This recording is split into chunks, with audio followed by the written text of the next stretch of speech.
In our 20s and 30s, we're young and can work harder. But that changes drastically when we're in our 50s or 60s. It's crucial to have money saved up to be carefree in our old age. Here is what your net worth should be at various stages of life. Phase 1. Zero net worth at 20 is fabulous. Like every other 20-year-old, if your eyes gleam with big dreams and the idea of millions of dollars in net worth, stop daydreaming now. According to statistics, realistically, an average 20-year-old has a negative net worth.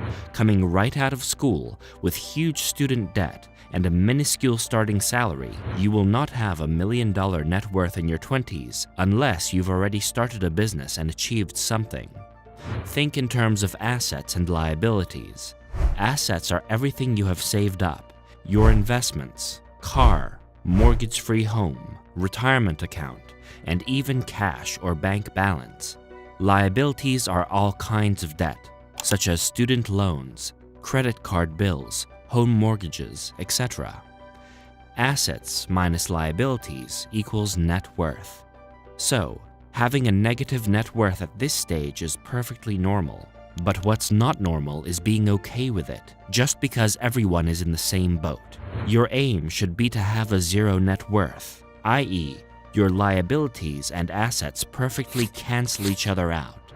If you have a positive net worth in your 20s, that's a clap-worthy achievement, and you should be proud of it. But having said that, if you are still in your 20s, here are a few do's and don'ts that will help lay a better foundation for a carefree life ahead. Don'ts. Don't get a credit card.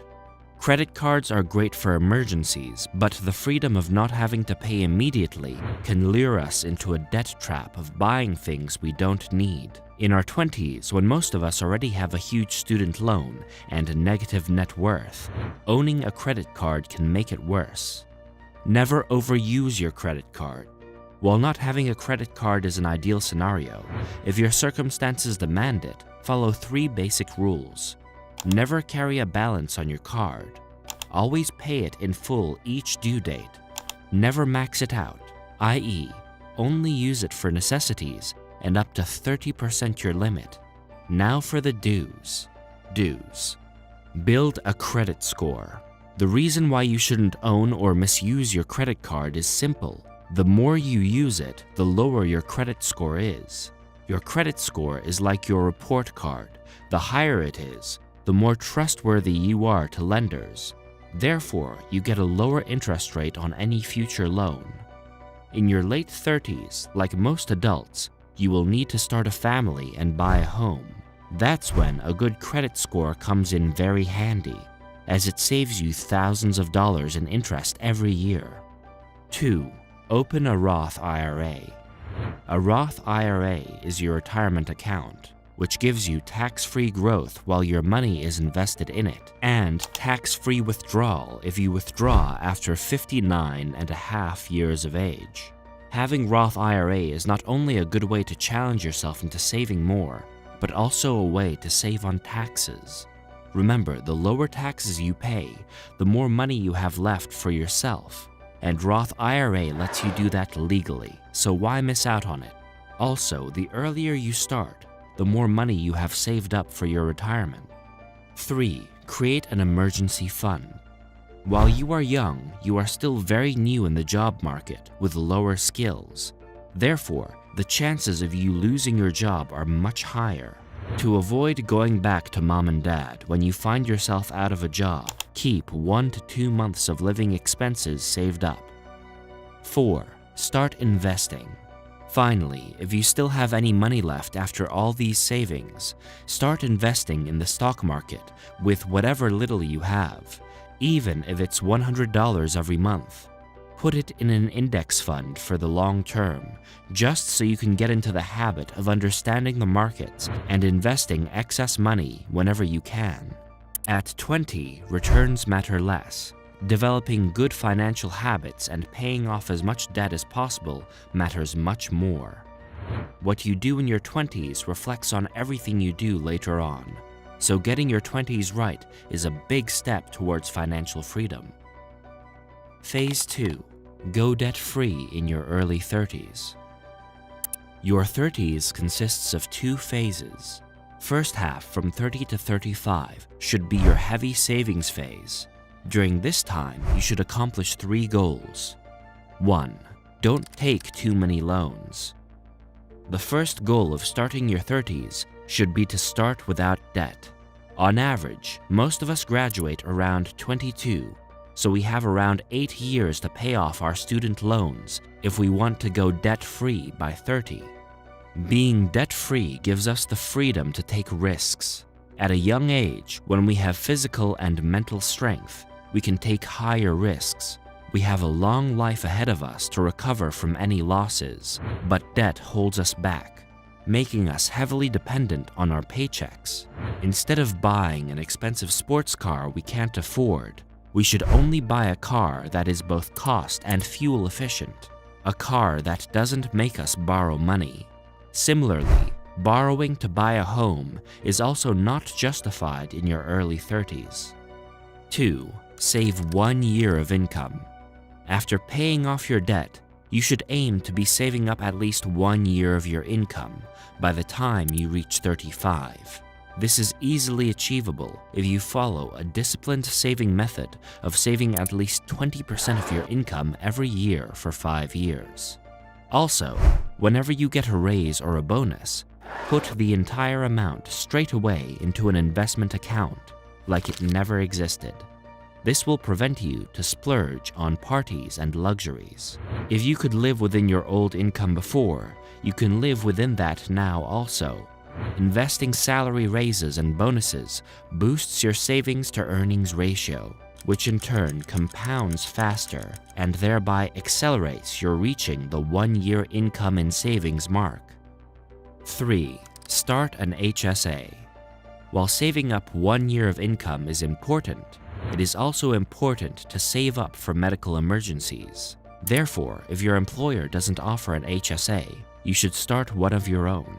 Not only does it help with unexpected medical expenses, like Roth IRA, but it also saves you taxes because your contributions are tax deductible. Phase 3. Get married before the 40s. If you have got the first phase of your 30s right, you are all set for the second phase, where you get married. Although married life leads to increased expenses, your income also rises during the late 30s. Also, as a couple, you have more money coming in, making the increased expenses affordable. However, you still have a few net worth goals to meet before you reach your 40s. 1. Save 2 years of income. Once you have 1 year of income saved up in your early 30s, you need to aim for 1 more year of income saved up by your 40s. This can be hard and easy at the same time. Easier because you have a cushion of your previous 1 year income savings that help you save up the same amount faster, with the power of compounding working in your favor. But harder because your annual income increases between 35 to 40. So your total savings goal also increases. Therefore, striking the right balance is important to achieve this goal. 2. Add new income streams. If striking the right balance seems a lot harder than expected, you need to add other income streams to meet the 2 year income and savings mark. You can do this by A. Looking for higher paying opportunities. B. Starting a side hustle. C. Adding passive income streams. 3. Build a 700 plus credit score. Unlike your 20s, when you are barely breaking even, in your late 30s, your financial circumstances change. You start earning a higher salary and are free from most of your debt. At this phase of life, you could take up a credit card, but the rules of the game remain the same. A. Only use it for necessities. B. Don't max it out every month. C. And pay up in full on each due date. A high credit score helps you during your 40s. Phase 4. Build home equity in your 40s. When you reach your 40s, with 2 years of income saved up, you can start focusing more on your retirement going forward. So here are the goals you should have in your 40s. 1. Buy a home. While most people say that starting a house mortgage is not the right way to go, it makes sense if you want to have control over your expenses. First, it removes the risk of your landlord increasing the rent on his whims. Your mortgage payments are fixed, so you know what your spending will look like in the years to come.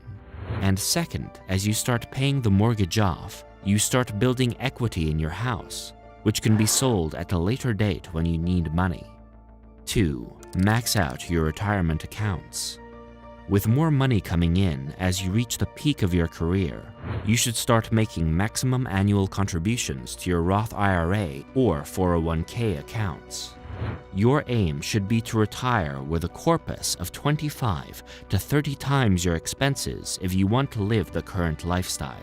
So, if your annual expenses are $40,000, save between $1 and $1.2 million to live comfortably in your retirement. Along with your retirement accounts, you can also put your money in index funds, which grow roughly 8%. So, if you contribute $40K for 15 years at 8%, you will have over $1 million by the time you are 55. Phase 5. Net worth at 55 and beyond. From 55 onwards, if you have done everything right on the way, you only need to see to it that your home mortgage is paid off as quickly as possible. Having saved up to 25 to 30 times your expenses in your 40s, you can live comfortably in your retirement. However, if for some reason you are lagging behind, try to meet that goal as soon as possible. Statistics suggest you should have so much in your net worth that you don't need to work. You only work because you want to. And on average, this translates into 5 to 6 times your annual salary at 55. But another statistic pointed out that nearly 89% of the middle class made many financial mistakes when they are young, resulting in them remaining poor in later years. Watch this video and see if you're falling into these 6 money traps.